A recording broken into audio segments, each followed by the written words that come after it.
नित्यशुद्धं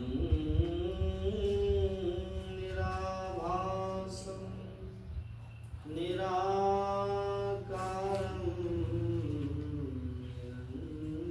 निरञ्जनं नित्यबोधं चिदानन्दं गुरुं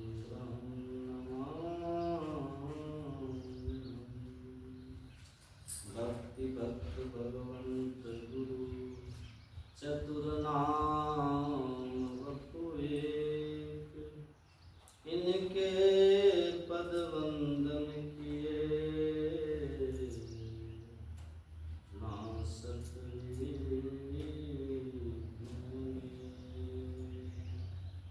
श्री सद्गुरु महाराज की जय।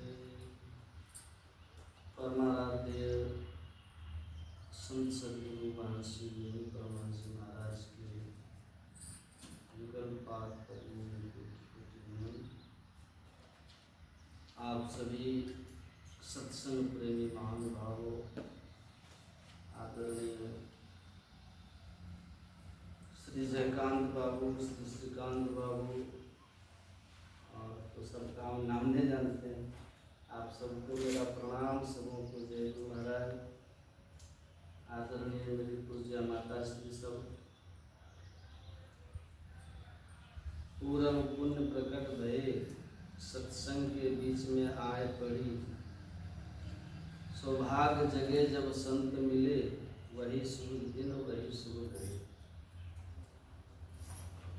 जीवन का शुभ दिन क्या है? जब हमारे जीवन में सत्संग मिलता है।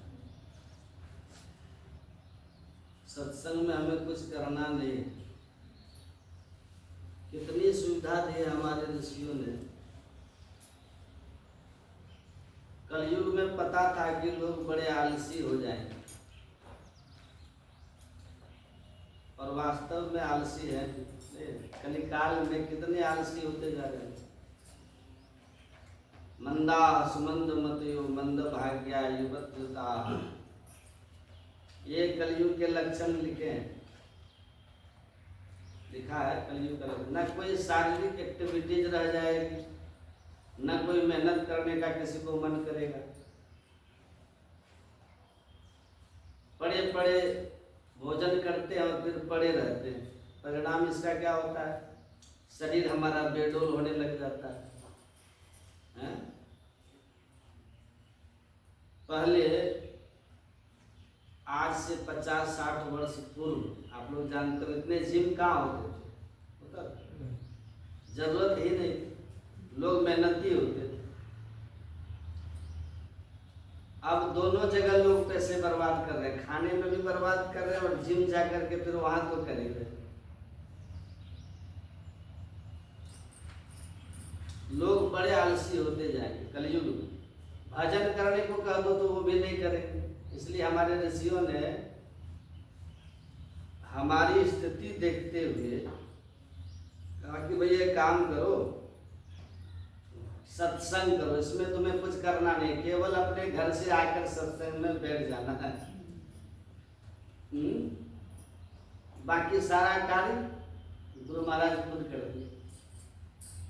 अब इतना तो कर ही सकते हैं ना। यहाँ आकर कोई दंड बैठक तो नहीं लगानी, हम आपसे कपालभाति तो नहीं करवाते हैं। यहाँ केवल आके बैठना है सत्संग में। कहीं भी कितने दयालु थे हमारे ऋषि मुनि लोग। हमारे आपके कल्याण के लिए ये सत्संग ज्ञान यज्ञ का मार्ग होता है। सत्कर्म सूचकोन मूलम। ये सत्संग क्या है? सत्कर्म सूचक। ये कर्म सूचक नहीं। यहाँ केवल आकर के बैठ जाए, भगवान स्वतः आप पर कृपा करेंगे, क्योंकि सत्संग भगवान का निज अंग है और ये ज्ञान यज्ञ है। लेकिन हाँ, यहाँ आना है तो एक निवेदन है, कहीं भी जाइए सत्संग में। भगवत गीता में भगवान श्री कृष्ण ने कहा, श्रद्धावान लभते ज्ञानम तत्पर संयतेन्द्रिय, ज्ञानम लब्ध्वा परम शांति न चिरेनाधिगच्छति। सत्संग में जाइए तो शर्त ये हो कि श्रद्धावान बन के जाइए। मैं देखता हूँ कि लोग सत्संग में जाते हैं, फल लेके आते हैं, मिठाइयाँ लेकर आते हैं, प्रसाद लेकर आते हैं, वो तो अच्छी बात है भाई, लेकिन एक चीज और लेके आया करो, श्रद्धा लेके आया जाया करो। एक बार फल ना लाओ तो भी चलेगा, लेकिन श्रद्धा जरूर लेके जाओ। श्रद्धावान लभते ज्ञान। सत्संग से आपको तभी कुछ प्राप्त होगा जब आप श्रद्धा का पात्र लेकर के आइए। अब गंगा के तीर पे जाइए और गंगा जल लेने का मन हो लेकिन पात्र ही नहीं हो तो खाली हाथ लौटाओगे कि नहीं? हैं? ये आनंद का सागर है। सत्संग में ज्ञान की गंगा बहती है। यहाँ अगर ज्ञान की गंगा लेना चाहते हैं, सागर, आनंद सागर चाहते हैं, तो श्रद्धा का पात्र लेकर के आए। गोस्वामी तुलसीदास जी ने भी मानस में कहा है ना, जय श्रद्धा संबल रहे नहीं संतन कर साथ, तिन कहु मानस अगम अति, तिन्हि न प्रिय रघुनाथ।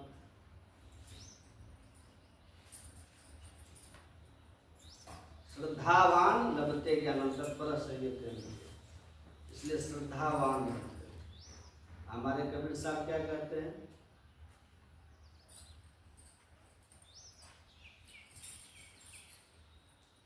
इसलिए कबीर साहब कहते अपने घट दिया नाम बारूद, नाम का तेल सूरत के बाती ब्रह्म अग्नि उद्गार। अपने अंदर में ब्रह्माग्नि ब्रह्म ज्योति प्रकट कीजिए। हमारे गुरु महाराज क्या कहते हैं? ब्रह्म ज्योति खुल गई अंतर में, निशी अंधियारी हदस भागी। ब्रह्म ज्योति अंदर में खुल गया कब? ये जो अंधकार देखते हैं ना हम लोग, हदस ही भागी, डर के भाग गए। दिव्य ज्योति को सूर प्रकट भा, सूरत सार शब्द लागी, सुखमनिया में मोरी नजर लागी। ये ब्रह्म प्रकाश, परम प्रकाश अपने अंदर में हो जाता है। सीधा भाव ये है, इसको आप लोग समझ लीजिए थोड़ा, कि भक्ति हम लोग ऐसी करें कि जिस भक्ति से परम प्रकाश की प्राप्ति अपने अंदर में हो, और ऐसा प्रकाश जिस प्रकाश को पा लेने पर या जिस प्रकाश में रहने पर आप अज्ञानता से ऊपर रहें। समझ रहे हैं बात? इसका फल क्या होगा? अब ध्यान से थोड़ा सा सुनिएगा। प्रकाश अंदर में होगा तो इसका फल क्या होगा? जो वैशेषिक दर्शन के आचार्य थे महर्षि कनाद, नाम सुने आपने? एक लंगोटी पहनते थे, पात्र कुछ नहीं रखते थे, कर पात्र थे, हाथ में लेके भोजन करते थे। जो मिला खा लिया, आप दिए खा लिया, कोई बर्तन वगैरह कुछ नहीं रखते थे। एक लंगोटी पहन करके चलते थे। क्या नाम था? महर्षि कनाद। यही उनका परम वैरागी जीवन था। कहते हैं कि एक बार एक राज्य के सीमा में वो प्रवेश किए, और एक राजा के यहाँ, मतलब एक राजा के राज्य में जाकर एक वृक्ष के नीचे जंगल में के बाहर अपना आसन जमा करके साधन करने लगे, भजन करने लगे। वो राज्य के राजा जो थे ना, बड़े उदार प्रकृति के थे। रथ में बैठ करके मंत्री के साथ में भ्रमण करते रहते थे। उधर जाते हुए एक दिन देखा वृक्ष के नीचे एक महात्मा जी को, नंगा व्यक्ति बैठा हुआ भजन में। मंत्री को कहा, बताइए, हम समझते थे हमारे राज्य में किसी को कम से कम आवश्यकताओं की कोई कमी नहीं है, भोजन, वस्त्र और आवास, लेकिन ऐसा दरिद्र आदमी, वस्त्र तक नहीं है, छत नहीं है सिर पर, कुछ खाने पीने का सामान तक पास में नहीं है। ये लीजिए 100 स्वर्ण मुद्राएं, उसको जाके दे आइए और कहिए कि अपने लिए वस्त्र की, भोजन की और एक छोटे से रहने की जगह का व्यवस्था कर ले।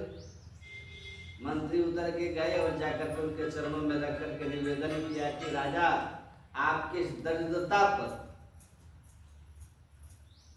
द्रवित होकर के आपकी सेवा में ये 100 मुद्राएं, 100 स्वर्ण मुद्रा दिए।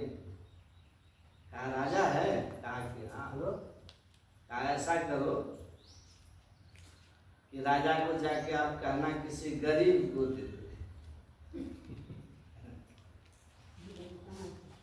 मंत्री जाके कहा कि महाराज नहीं लिए। कहा क्या बोला? बोला कि राजा को कहा दो जाकर किसी गरीब को दे दे, हमें इसकी जरूरत नहीं।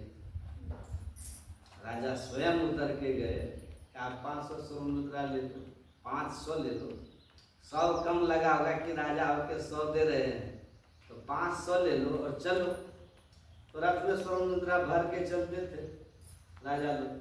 500 स्वर्ण मुद्रा लेके गए, कहा ये लो 500 स्वर्ण मुद्रा, 100 कम पड़ रहा था। तो अब तो किसी चीज की कमी नहीं होनी चाहिए ना, सब व्यवस्था कर लोगे ना। कहा अरे राजन, मैंने एक बार कहा ना कि मुझे इसकी कोई जरूरत नहीं है, आप किसी गरीब को दे दो। तो आप क्यों बार बार लेके आए? कमाल आदमी हो भाई, मैं पूरे राज्य में घूम घूम करके देखता हूँ, एक भी आदमी ऐसा नहीं जिसके शरीर पे वस्त्र न हो, जिसको खाने के लिए 10 दिन के लिए घर में अनाज ना हो, जिनके सर के ऊपर छत ना हो, बर्तन वासन ना हो, और आपके पास तो कुछ है ही नहीं। आपसे दरिद्र आदमी हमारे राज्य में कौन है जिसको मैं दे दूंगा? महर्षि कनाद ने कहा, महर्षि कनाद ने राजा को कहा कि क्या समझते हो, हमको इस तरह के लंगोटी छाप देख करके गरीब समझते हो, दरिद्र समझते हो? अरे मेरे पास ऐसी स्वर्ण सिद्धि विद्या है ना कि उस विद्या से हम जब चाहें जितना चाहें सोना लोहा से बना सकते हैं। समझा? स्वर्ण सिद्धि विद्या है मेरे पास। ताकि दो पागल आदमी है, चलो चल हट। रथ पर बैठ करके राजा वापस चले गए अपने राजमहल। जाकर के कहा अपनी पत्नी से, एक पागल मिला। इस तरह की सारी घटना अपनी रानी से राजा ने सुनाया। तो रानी कहती, आप पागल तो नहीं है?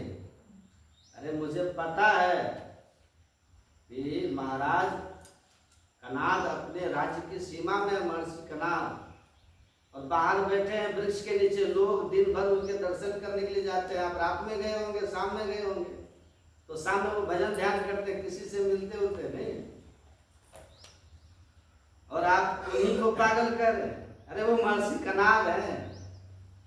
पता किया तो पता चला हाँ वो महर्षि कनाद ही वहां बैठे थे। इसको रहा नहीं गया राजा को। रात्रि के 10 बजे ही फिर वहां से रथ पे बैठ के फिर पहुंच गया। जाकर के फिर प्रणाम किया। आंखें खोल करके महर्षि कनाद ने कहा, कौन हो? कहा मैं राजा हूँ। कहा इतनी रात में फिर किस लिए आए? कहा महाराज कुछ मांगने आया हूँ। कहा दिन में तो तुम राजा थे और मैं दरिद्र था, इतने जल्दी तुम दरिद्र हो गए और हम बादशाह हो गए कि तुम मांगने आ गए? मैं तो तुम्हारे यहाँ नहीं गया।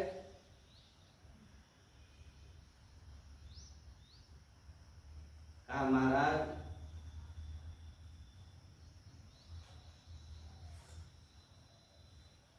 बड़ी मेहरबानी होगी आपकी, मैं यहाँ का राजा हूँ,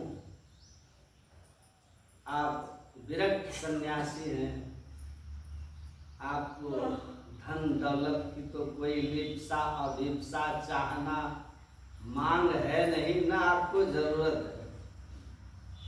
आप तो ईश्वर के भरोसे वाले लोग हैं,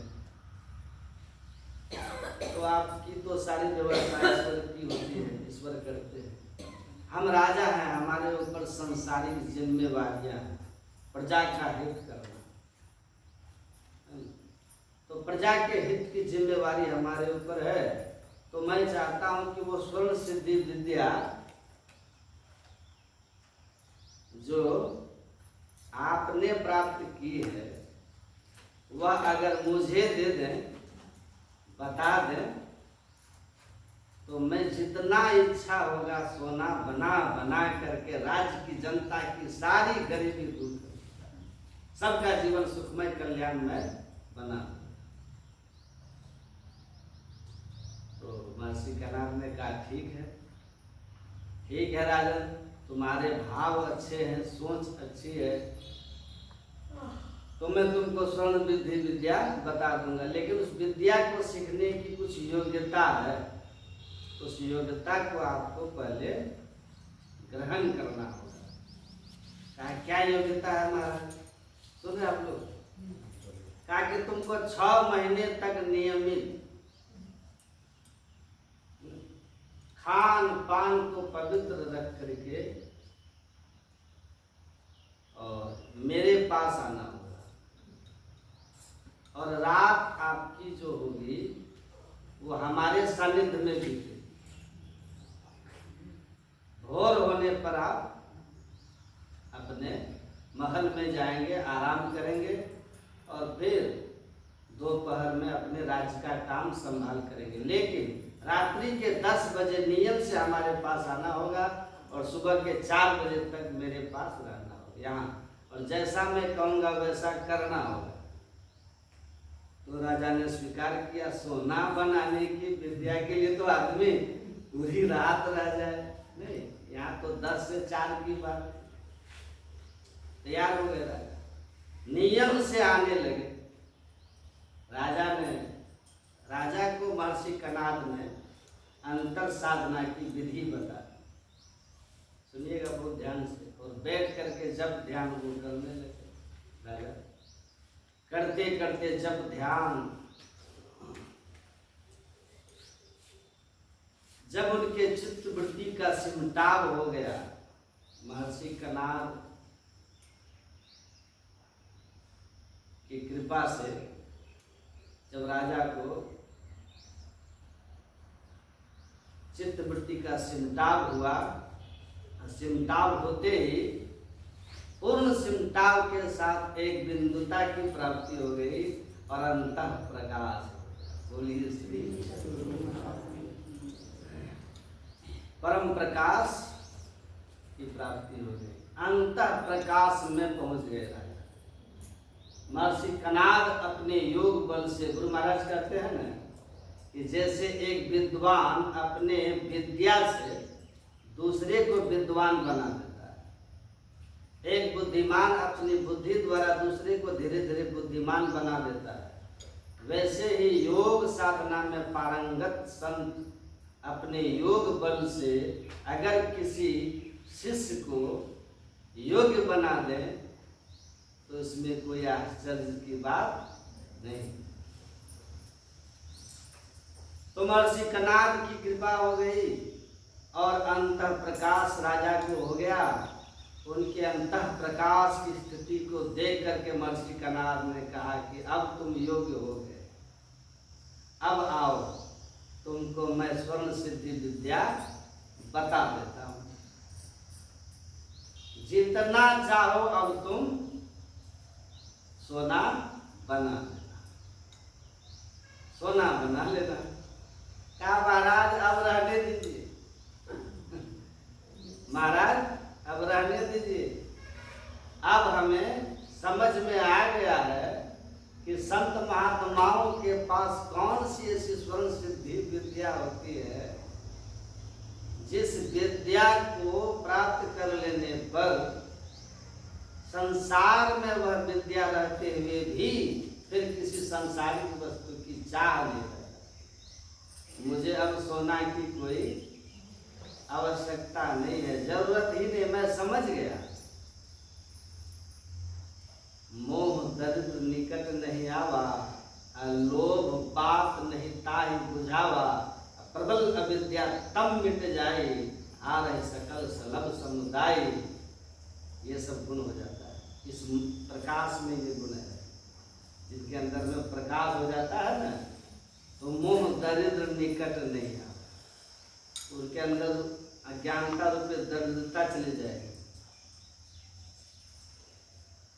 वो लोभ बात नहीं ताहि बुझावा, वो लोभी था ना राजा पहले, कि बहुत धन हो जाएगा, तो वहां से भाग करके रात में पहुंच जाता था। और जैसे ही अंतः प्रकाश हुआ, प्रगति जोत जोत मह जाता, मन मुख परम भुलाही, नानक भोर भया मन मानिया, जागत रहन बिहान। गुरु नानक देव जी कहते हैं ज्योति प्रकट हो गई, अंतर ज्योत प्रकट हो गई। उस अंतर ज्योत के प्रकट होते ही इस संसार के नश्वरता का, संसार के स्वप्नवत होने का उनको बोध हो गया, ज्ञान हो गया।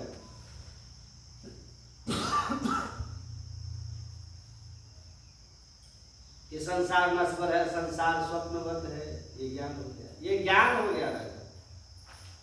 अब मनमुख जो होते हैं ना, वही भ्रम में रहते हैं जो मनमुखी होते हैं। गुरुमुख हो गया, और गुरुमुख हुआ तो गुरुमुख का क्या मतलब है? गुरु की सदयुक्ति मिल गई, गुरु की सदयुक्ति से साधना की और अंतः प्रकाश को पा लिया। भक्ति जिसमें अंतर ज्योत और अंतर नाद की साधना नहीं है ना, वो भक्ति कभी भी मुक्तिदायक नहीं हो सकती। उस भक्ति से भ्रम का नाश नहीं हो सकता, उस भक्ति से संसार में भ्रमना नहीं कर सकता, और वो भक्ति आपको आत्मा राम नहीं बना सकता, वो भक्ति आपको परमात्मा से मिला नहीं सकता। इसीलिए ध्यान करते हैं कि चित्त वृत्ति का सिमटाव हो जाए, इसलिए तो ध्यान करते हैं। लोभ रूपी हवा आपके ज्ञान को, वो ज्ञान रूपी दीपक जो उसके अंदर में जल गया ना, उसको बुझा नहीं सकती लोभ। उस प्रकाश को कोई लोभ की हवा छू नहीं सकती। उसमें एक और महिमा क्या है प्रकाश की? हार है सकल सलभ समुदाय। सलभ मतलब समझे? कीट पतंग आदि पतंगे जो रात में दीपक जलाने पर, लाइट जलाने पर, वो जो कीड़े पतंगे आकर के परेशान करते हैं हमें, कहते हैं उस मणि, उस प्रकाश में जैसे बाहर का दिया जलता है ना, दिवाली का दिया जलेगा मिट्टी का, देखिएगा सुबह उसमें कितने कीड़े मरे होंगे। कहते हैं उसी तरह अंदर में जब प्रकाश हो जाता है ना, तो उस प्रकाश में काम, क्रोध, लोभ, मोह, मद, मात्सर्य, ईर्ष्या, द्वेष, ये जो कीड़े पतंगे हैं ना, वो सब के सब उसमें जल करके नष्ट हो जाते हैं, स्वाहा हो जाते। इसका फल क्या होता है? खल कामादि निकट नहीं आही, अब बस ही भगति जाके उर्मा। सब कीड़े पतंगे जल के खत्म हो जाते हैं। किसी तरह का विकार अब आपको परेशान नहीं करता। जो हृदय विकार मुक्त हो जाएगा वो हृदय बड़ा शांत होगा। देखिएगा, ऐसा हृदय जिसमें क्रोध न उठे, लोभ न हो, ईर्ष्या द्वेष ना हो, काम आदि ना हो, तो हृदय कितना शांत होता होगा, कितना सुखद होता होगा। वो तो वही अनुभव करेगा जिसको सो जा नहीं जही बनी आई, जो उस अवस्था में पहुंचे हैं। तो महापुरुष लोग समझाते हैं कि भक्ति हम लोग ऐसी करें कि अंतर प्रकाश की प्राप्ति हो जाए। गुरु ऐसे जो यही भेद बताए, इसीलिए गुरु की महिमा इसी में है कि ऐसा ज्ञान दे जिस ज्ञान से प्रकाश हो जाए, अंदर का अंधकार दूर हो जाए, अंतर प्रकाश हो जाए, अंतर्नाद मिल जाए और परमपिता परमात्मा मिल जाए। जीवन हमारा सार्थक और सफल हो जाए। एक संत है गोस्वामी, ये लक्ष्मीनाथ परमहंस गोस्वामी, आप ये सहरसा है ना, सहरसा महसी के हुए, बनगांव महसी के, वो कहते हैं चंचल चित्त को थिर कर, चंचल चित्त को थिर कर चौथी में चितलाव, चंद्र सुधारस चाकी के चिंता मणि पर पाओ। ये जो चिंता मणि है ना, भक्ति रूपी चिंता मणि आपको कहाँ मिलेगा? तो चौथी में चितलाव, मतलब समझ रहे? चौथी में चित्त जब आपका पहुंचेगा तब चंद्र सुधारस, चंद्र सुधारस चखने के लिए मिलेगा। चंद्र सुधा किसको बोलते हैं? अमृत, अमृत पान करने का अवसर मिलेगा आपको चौथी में जब जाएंगे। चिंता मणि पद आपको प्राप्त हो जाएगा, जहाँ किसी तरह की कोई चिंता आपके जीवन में नहीं है। लेकिन इसके लिए क्या करना होगा? चंचल चित्त को स्थिर कर, चंचल चित्त को स्थिर करना होगा, मतलब स्थिर करना होगा। हमारे गुरु महाराज क्या कहते हैं? चित्त अति चंचल विषय रत केवल। हम लोग का चित्त कैसा अभी बड़ा चंचल है। किधर रहता हम लोग का चित्त? विषय रत केवल। समझ में आ रहा है? जो अभी चित्त हम लोगों का है, जो अभी विषय में रत रहता है, सदा चंचल रहता है, और इतना चंचल कि आप सुनते ही होंगे सत्संग में कि उड़ता कोस हजार पंख बिनु पलक में। बिना पंख के हजार कोस एक क्षण में उड़ के चला आएगा आपका मन। ये मन ऐसा है। कैसा है मन? कहते कैसा है आपका मन? यह मन जालिम जोर रे बरजे नहीं माने, जो या मन को पकड़ा चाहे भागत साकल तोड़ दे। असुर नर मुनि सब पची पची हारे, हाथ न आवे चोर रे। जो हंसा सतगुरु के होई, राखत ममता। देखिए, सुर नर मुनि सब पची पची हारे, हाथ न आवे चोर रे। सुर नर मुनि सब पची पची हारे। अंधकार में मन की प्रबलता बढ़ी रहती है। अंधकार में हमारा जो मन है ना, वो काला, काला मतलब क्या होता है?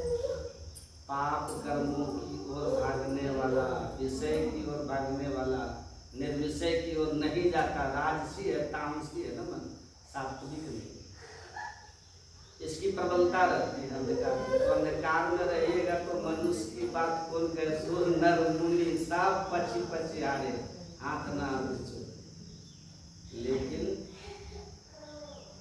गुरु हरि चरण में हो, आपको अपने अंदर वो शक्ति अभी बिखरी है। उस बिखरी हुई शक्ति के कारण आप कमजोर बने हुए हैं। मन आपके ऊपर हावी है।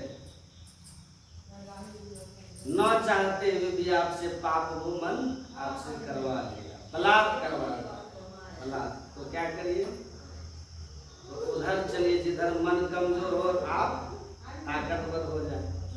कहाँ हमारी शक्ति जो है बिखरी हुई है? नौ द्वार में। संपूर्ण शरीर में हम कमजोर है। हमारे गुरु महाराज कहते बहुत बलवान आदमी भी रहेगा ना, और उस आदमी को अगर कोई एक पैर इधर, कोई एक पैर इधर, कोई एक हाथ इधर, कोई एक हाथ इधर, और गर्दन कोई इधर, 5 आदमी मिलकर 5 तरफ खींचे ना, तो उस आदमी का कोई शक्ति शरीर में काम नहीं करेगा, करेगा। लेकिन वो पांचों से छूट करके खड़ा हो जाए और दोनों हाथ से किसी एक को कस के पकड़ ले, तो अपने पूरी शक्ति दोनों हाथों के माध्यम से उस आदमी पर लगा, अब वो शक्ति को अनुभव करेगा, नहीं करेगा। अब 5 तरफ 5 की जगह कुछ अनुभव नहीं, तो पांचों कुतिया राम की, ये 5 ज्ञानेंद्रियां 5 विषयों की ओर हमको खींच रहे हैं, और हम भगवा के बचवा बिलैया ले जाए कोई देखो लोग। हम कमजोर पड़े हुए, असहाय पड़े हुए, कुछ नहीं चलता। काम का बेग आया खींच के ले गया, क्रोध का बेग आया खींच के ले गया, लोभ का बेग आया खींच के ले गया। हम एकदम असहाय, निसहाय, आसान पड़े हुए, कुछ पर हमारा बल नहीं चलता। क्या करें? विकार हम पर प्रबल है। मन हमको नाना नाच मचा रहा है। कहते हैं लड़ना है ना, गुरु की ओट लो, बच्चों गुरु की ओट रे, सदगुरु के शरण में जाओ। सदगुरु से सदयुक्ति देंगे ना, और सदयुक्ति दे करके साधन सिखा देंगे। कहेंगे आराम से बैठो, खूब अच्छी तरह से मंत्र का जप कर लेना, फिर इस रूप का ध्यान करना। इस रूप के ध्यान कुछ देर करने के बाद मन ही मन प्रणाम करके छोड़कर, और तब देखिए चित्त का सिमटाव करें, चंचल चित्त को स्थिर कर। पहले मंत्र जप के द्वारा, फिर उससे ज्यादा सिमटा हुआ मानस ध्यान के द्वारा। अब पूर्ण सिमटाव कहाँ हुआ? योग चित्त वृत्ति निरोध, एक दृष्टि समसरी करी जाने, जोगी कहिए सोई जोगी जुगति जोग कमाओ, सुषुम्ना घर बैठ साधन सहज ध्यान लगा।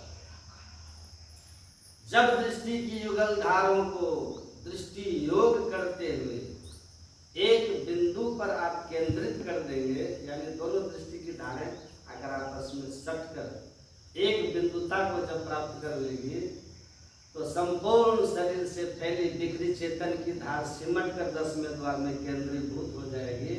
ऊर्ध्वगति अंधकार से प्रकाश में हो जाएगा, आप में शक्ति आ जाएगी। अब आपको विकारों का शिकार नहीं होना पड़ेगा, क्योंकि परम प्रकाश हो इंद्र। अब आपको प्रबल अविद्या, तम अविद्या का प्रबल अंधकार आपको भ्रमित नहीं कर सकता, आपको गिरा नहीं सकता है। इस नगरी में तिमिर समाना भूल भरम हर बार, अब भूल भरम नहीं होगा। क्यों? आपने खोज करो अंतर उजियारी छोड़ चलो नौ द्वार। गुरु महाराज क्या कहते हैं?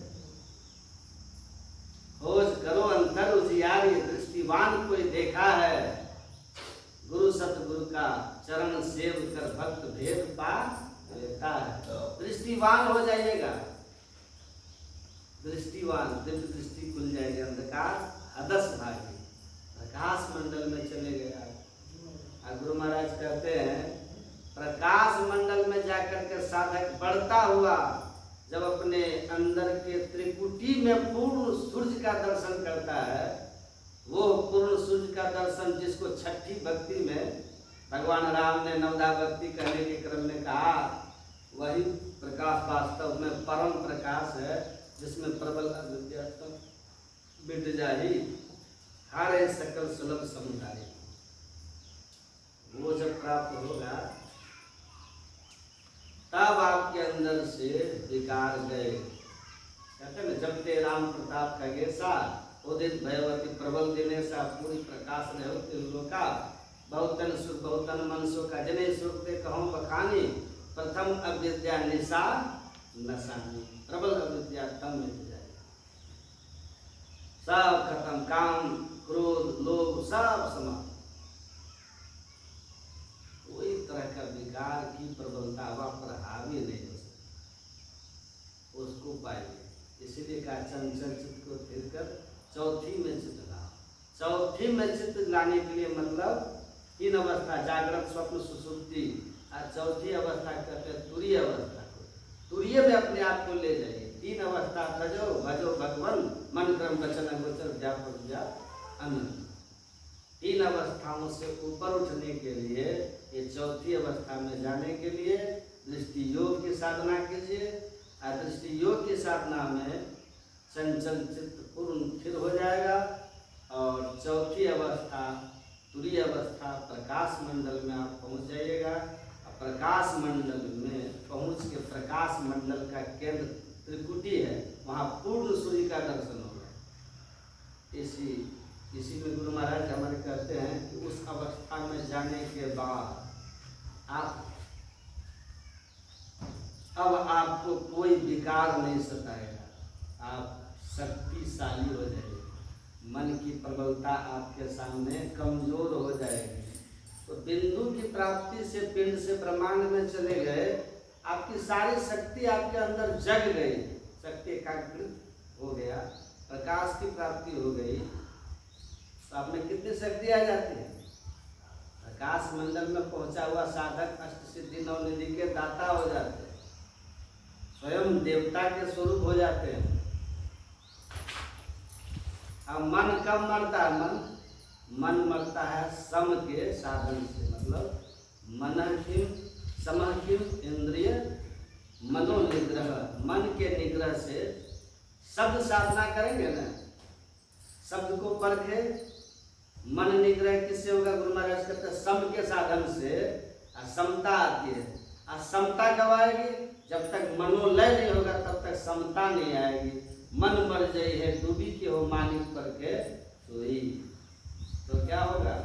मन के लिए भी लिखा है ना, मन बुद्धि चित्त अहंकार की है त्रिपुटी लगे, दौड़ जन दरिया तिनके परे ररंकार की ठो। परम प्रकाश में मन की प्रबलता भी शांत हो जाती है, लेकिन पूरी तरह से मन का नाश कब होता है? जब से अनहद घोर सुनी, इंद्रिय थकित गलित मन हुआ, आशा सकल भूली।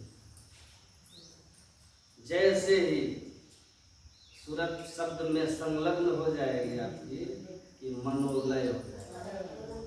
मन की उत्पत्ति जहाँ से हुई, मन वहाँ गया, उसमें लय हो गया। मन मर गया, मन के खोल से चेतन आत्मा मुक्त हो गई। प्राण पुरुष आगे चले, सोई करत बखाना हो, आप मुक्त हो गए। आसीद बिंदु ततो नादो, नादात शक्ति समुद्भव। जिसने अपने अंदर में बिंदु को पाया वही नाद को पाएगा।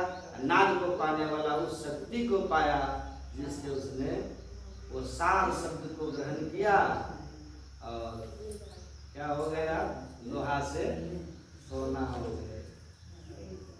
सार शब्द पारस है, मन है मेला लो, परसत ही कंचन भया छूटा बंधन मोह।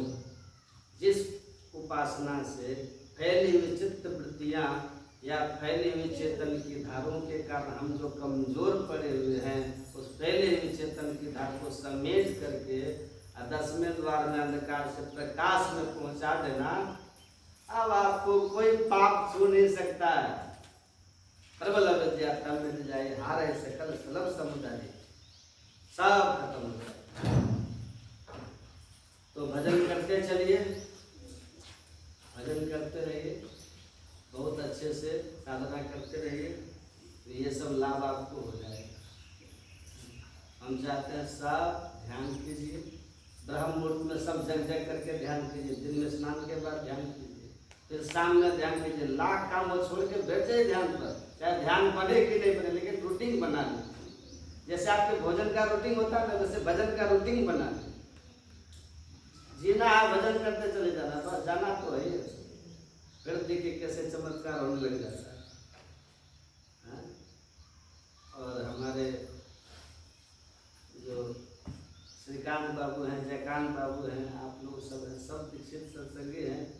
आप लोग के माध्यम से यहाँ आश्रम चल रहा है।